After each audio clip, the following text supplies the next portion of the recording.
Dmitry Bivol, Craig Richards. Bivol, I think on paper, going back to what I said right at the beginning, a lot of people looked down the card and they said, oh, it's predictable who's going to beat who, and there's no 50-50 fights and things like that. People wrote off Craig Richards far too early. Far too early.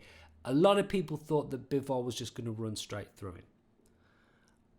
Obviously, Bivol is seen as a bit of a boogeyman at that weight, at the light heavyweight division. And I think there were elements of it there. Again, the way he moves his feet, the way he puts his punches together, I like Bivol's style a lot. He can really box, and there's plenty of power there, and I think his chin ain't too bad either. I think there is a package there. Obviously, with certain boxers, like if you take Deontay Wilder, you've got punch power. Massive amounts of punch power, but very little else. And some boxers manage to make a career off a certain attribute. When you say Pernell Whitaker, you automatically think defense and how good a defensive fighter he was. When you think of Floyd Mayweather, it's similar to Pernell Whitaker. He's very defensive. When you think Pacquiao, you think hand speed and high work rate.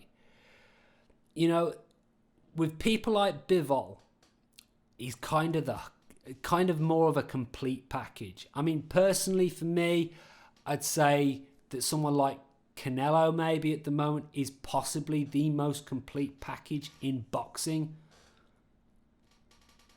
Up there, I'd also put Terence Crawford in there as a complete package of a fighter. Got skill, got knockout power, got great defense.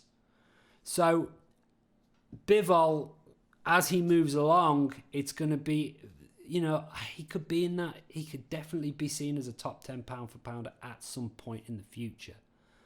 So it didn't necessarily bode well for Craig Richards. Richards obviously beat Shakan Pitters.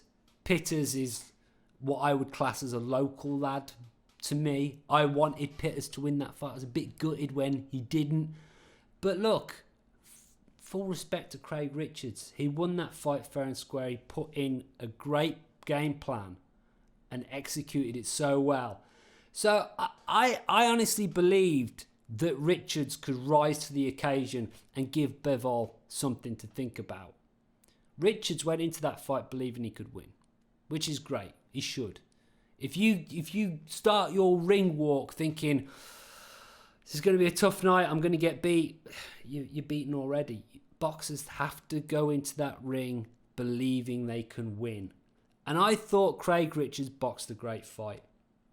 I really do. I think he was a little bit open for that left hook. Bivol hooking off the jab very, very well. And I thought that shot connected maybe a bit too frequently. But Bivol's real danger shot is that straight right hand, is the backhand. And I thought Craig Richards did a very good job of not giving him that punch. I like Richards' movement. I thought he jabbed well. I thought he used his own backhand well. I think maybe he would regret not going to the body sooner and earlier, because I think he put some work into the body later on in the fight and it was actually a bit more effective. But this was a close competitive fight. Now, I have said in the past, you can have a close competitive fight and at the end of the contest, you could have 12 rounds to 0 on the scorecards. The scorecards do not indicate or give any kind of, they do not tell the story of the fight. They don't. Because if every round is highly contested, but one boxer just seems to edge each round, then it would be scored as a 12-0 fight. And you'd look at the scorecard and you'd say it was a shutout. It doesn't tell the story of each and every round. And I said on Twitter, I twittered quite a lot during this contest. And people were saying, oh, I read someone say Bivol isn't out of second gear. If that was the case, then Bivol's coach needs to give him a slap. Because surely, if Bivol could have knocked Richards out last night, he'd have done it at any point. If he wasn't out of second gear, he should have been. It wasn't. Bivol himself, after the fight, said that Craig Richards gave him things to think about. It was a much more tactical and difficult fight. So I don't think Craig Richards has got anything embarrassed or ashamed about or anything like that. The guy should have his head up. The guy should absolutely have his head up. There's other big fights out there for Craig Richards. Craig Richards had proved last night he is not out of his depth at this level. I wish the guy all the best. Good fight. Competitive. Engaging.